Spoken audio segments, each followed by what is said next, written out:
درود. اومدم با فصل سوم کتاب پاسخ به تاریخ نوشته محمد رضا پهلوی و این قسمت سومی که دارم پخش میکنم. خیلی ادامه داره، میخوایم تمام کتابا رو بخونیم و بیشترم در مورد ایران بدونیم و چیزایی که واقعا به دردمون میخوره، حالا چه در مورد ایران یا حالا چه کتابایی که واقعا داخل زندگی روزمره‌مون به درد میخوره و میخوام زندگیمون رو به بتالت نگذرونیم. مثلا میایم داخل اینستا چرت و پرت میگن یا داخل یوتیوب چرت و پرت میگن، ول کنید بیاین دنبال کتاب و چیزای کمی علممون رو بالا ببریم، حداقل دور همین یه چی هم یاد بگیریم. و این فصل سوم از قسمت اوله.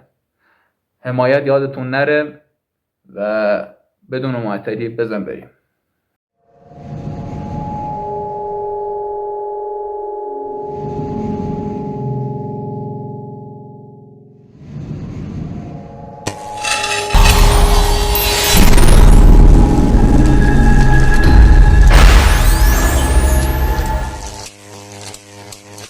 در زمان سلطنت جانشینان فتحعلی‌شاه محمدشاه 1834 تا 1848 و مظفرالدین شاه 1848 تا 1896 انحطاط ایران ادامه یافت. در آغاز سلطنت محمدشاه هنوز در ایران اراده و نیروی وجود داشت که برای بازپس ستاندن هرات که متعلق به ایران بود به لشکرکشی بپردازد، ولی سرانجام به حکم اجبار و تحت فشار بریتانیا افغانستان به رسمیت شناخته شد.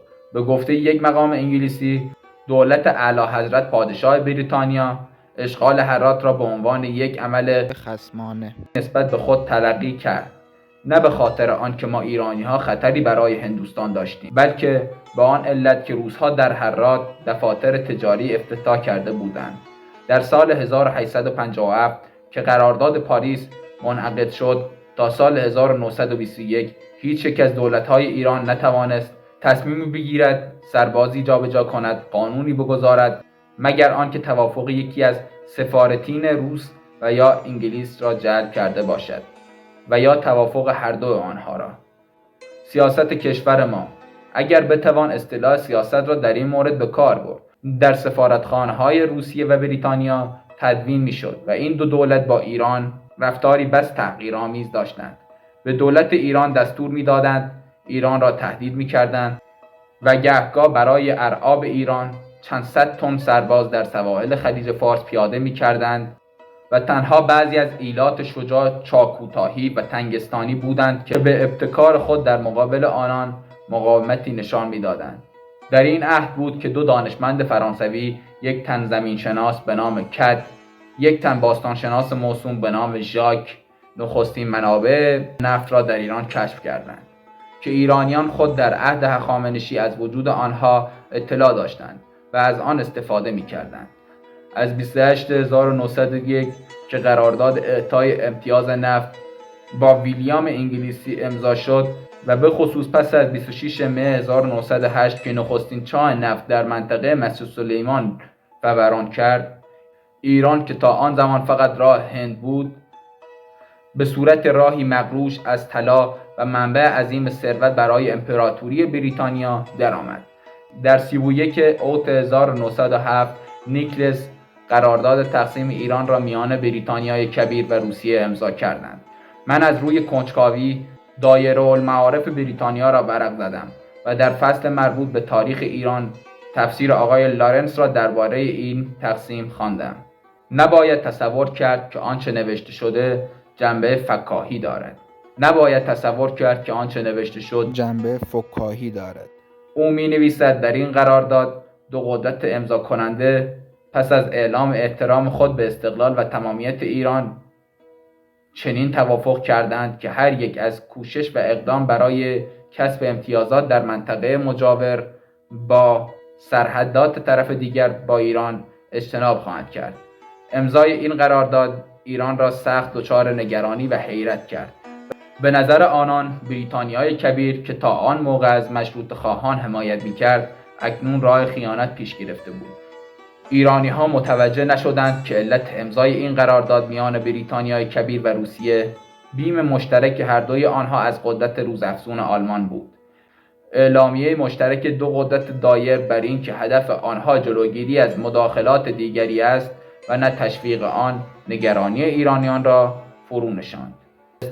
چگونه میشد هم به استقلال و تمامیت احترام نهاد و هم خاک آن را میان دو قدرت به مناطق نفوذ تقسیم کرد؟ جواب این سوال در دایره المعارف بریتانیا نیامده است.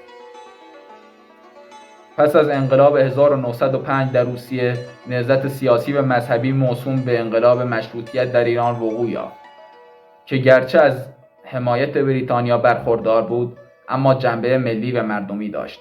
انقلاب مشروطیت به اعطای قانون اساسی 1906 از جانب مظفرالدین شاه منتهی شد که خود اندکی پس از امضای آن درگذشت. قانون اساسی 1906 جز ایجاد مجلس قانونگذاری که در عمل تحت تسلط بزرگ مالکان قرار گرفت، اصلاحات عمده سیاسی در بر نداشت. اندک زندگی در محیط سیاسی و اجتماعی ایران به صورت یک کابوس وحشتناک درآمد. دولت مرکزی آنقدر ضعیف بود که حتی بر پایتخت تسلط کافی نداشت. از ارتش و ژاندارمری خبری نبود. چند تن سربازی که در اختیار دولت بودند حقوق نمی گرفتند و گهگاه به جای مقرری به آنان پاره آجر داده می شد و به هر حال فرماندهانشان در شمال روسی بودند و در جنوب انگلیسی. تنها قانون حاکم بر کشور قانون قدرت بود و قدرت در اختیار بزرگ مالکان و سرکردگان ایلات و گردنکشان مناطق و راهزنان شهری بود. انگلیسی ها برای حفظ چاهای نفت با ایلات مناطق نفتخیز توافق کرده و آنان را تحت سلطه خود درآورده بودند. در آن زمان ایران یکی از فقیرترین کشورهای جهان بود. خزانه دولت چنان تهی بود که گهگاه حکومت‌ها مجبور می‌شدند برای پذیرایی از یک شخصیت خارجی از صرافان و تجار بازار وام بگیرند. در میان مردم عادی، آنها که با خارجیان داد و ستد و ارتباط داشتند، از رفاه و امنیت برخوردار بودند. خارجیان تمام خدمات عمومی را تحت نظر و اداره خود داشتند: نفت، شیلات، پست و تلگراف، بانک‌ها، گمرک‌ها و غیره. صنعت و کشاورزی و تجارت در شرایط و وضعی قرون وسطایی قرار داشت. شرایط بهداشت ایرانیان دلخراش بود. امید به زندگی از 30 سال کمتر بود. میزان مرگ و میر کودکان بسیار بالا بود. کمبود غذا و شرایط نامطلوب بهداشت و درمان باعث شده بود که ایرانیان که از رشیدترین و تواناترین ملل جهان بودند، در بدترین وضع به سر بردند. بیماری‌های همه‌گیر در سرتاسر کشور شیوع داشت و بومی شده بود. بیسوادی و نادانی به موازات فقر و بیماری در ایران شایع بود. تنها 1% مردم خواندن و نوشتن می‌دانستند و در سرتاسر ایران تنها یک مدرسه متوسطه وجود داشت. از تمام امتیازات و مواهب تمدن غربی که قسمتی از آنها در امپراتوری عثمانی و هندوستان هم وجود داشت، در ایران خبری نبود. نه خطوط آهنی، نه جاده، نه برق، نه تلفن و غیره. همه اینها برای ایرانیان رویا و تجمل بود. همه این کمبودهای مادی و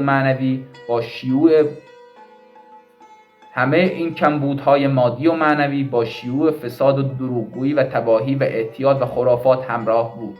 گرچه این انحطاط تا حدی از ضعف و نادانی ایرانیان و مخصوصاً مسئولان حکومتی و قدرتمندان محلی ناشی میشد، اما مسئول اصلی آن سیاست‌های خارجی بودند. بسیاری از انگلیسی‌ها که فتوحات نادر را فراموش نکرده بودند، از ایرانیان بیم داشتند و می‌کوشیدند یک منطقه بی‌طرف میان روسیه و هندوستان نگاه دارند. ایرانیان همانند محکوم به مرگی که دیگر هیچ امیدی نداشته باشد، در انتظار ضربه آخر بودند که نمی‌دانستند از شمال خواهد آمد یا از جنوب. در این هنگام بود که مردی برای نجات ایرانیان قیام کرد: پدرم.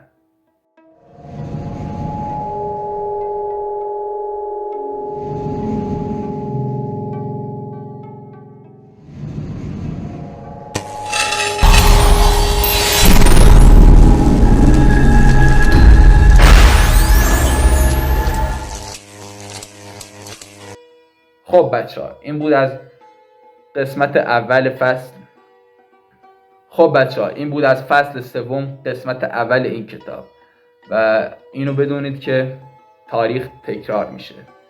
همینطوری که میخونم میدونید که خیلی چیزها براتون آشنا و همینطوری که دارم میخونم میبینید که خیلی چیزها براتون آشنا و انگار تجربه زندگیشون رو داشتید. خب تاریخ تکرار میشه، تاریخ تکرار میشه و اینو یادتون باشه. الانم نفهمید، بازم چند سال دیگه تکرار میشه. اینقدر تکرار میشه تا بفهمید. حمایت یادتون نره و اینکه بدرود.